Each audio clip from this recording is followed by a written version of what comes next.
3వ తేదీ జరగబోయే ఎలక్షన్లో భాగంగా ఈరోజు ప్రచారం కోసం మీ ఊరికి రావడం జరిగింది.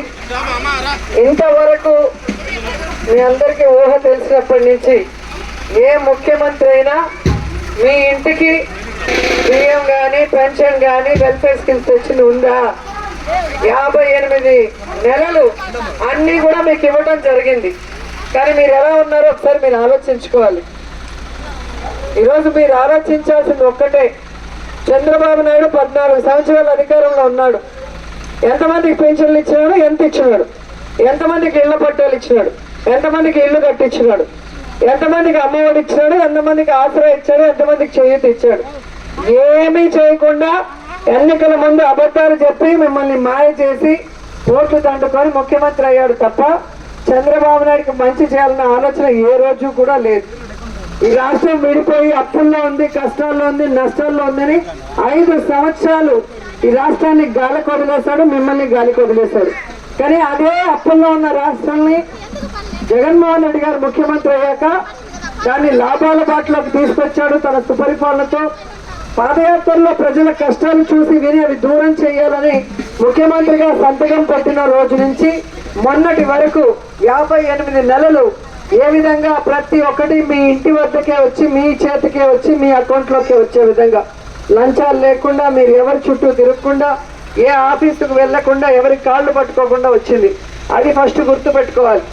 అండ్ ఈరోజు మీరు చూస్తే ఎన్నికల చేతిలోకి ఈ రాష్ట్రం పోయిన వెంటనే చంద్రబాబు నాయుడు తన విశ్వరూపం చూపించి అన్నిటి మీద కంప్లైంట్లు పెట్టి పెన్షన్లు రాకుండా ఆఫీసుల చుట్టూ తిరిగేలాగా మిమ్మల్ని చేశాడు.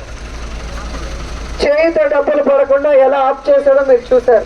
ప్రతిదీ కూడా కోడ్ వచ్చిన తర్వాత కంప్లైంట్లు పెట్టడం, ప్రజలకి రాకుండా చూడటం చేస్తూ జగన్ మీద కోపం పెరగాలి ప్రజలకి, జగన్కి ప్రజల్ని దూరం చేయాలన్న ఆలోచన తప్ప మరొకటి కాదు. మీరు గమనించాల్సింది 5 సంవత్సరాలు జగనన్న అనుకుంటే ఈకుండా ఎగ్గొట్టచ్చు చంద్రబాబు నాయుడు లాగా అబద్ధాలు చెప్పి. కానీ 58 నెలలు మీకు ఇచ్చాడు. ఇప్పుడు ఎందుకు రావట్లేదు అంటే చంద్రబాబు నాయుడు నీచ రాజకీయాలు. అలాంటి రాజకీయాలు 2 నెలలకే ఇంత కష్టమైతే మీరు సైకిల్ కొట్టేస్తే రాబోయే టైంలో ఏ విధంగా మీకు ఏమీ రాకుండా ఈ వాలంటీర్లు ఇప్పటికే తీసి పడేసినారు. రేపు మీ ఇంటికి ఏమీ రావు, అది గుర్తు పెట్టుకోండి. కాబట్టి మళ్ళీ జగనన్న వస్తేనే మళ్ళీ ఈ వాలంటీర్ వ్యవస్థ ఉంటుంది. ప్రతి ఒక్కరు 50 ఇళ్ళకి ఒకరు మీ ఇంటికి వచ్చి మీకు కావాల్సిన అన్ని సర్వీసులు అందించడమే కాకుండా మీకు రావాల్సిన అమ్మఒడి కానీ, ఆసరా కానీ, పింఛన్ కానీ, చేయూత కానీ అన్నీ మీకు టైంకి వస్తాయి. కాబట్టి ఖచ్చితంగా ప్రతి మనిషికి 2 ఓట్లు ఉంటాయి, ఒకటి ఎమ్మెల్యేకి, ఒకటి ఎంపీకి. సో ప్రతి మనిషి 2 ఓట్లు ఫ్యాన్ గుర్తుకు ఓటేయాలి. బయట తిరిగేసి మీరు ఇంటికి పోతే ఏం చేస్తారు? ఫ్యాన్ స్విచ్ చేస్తారు. ఎందుకు? చల్లగా గాలి ఉంటే సుఖంగా ఉంటుందని.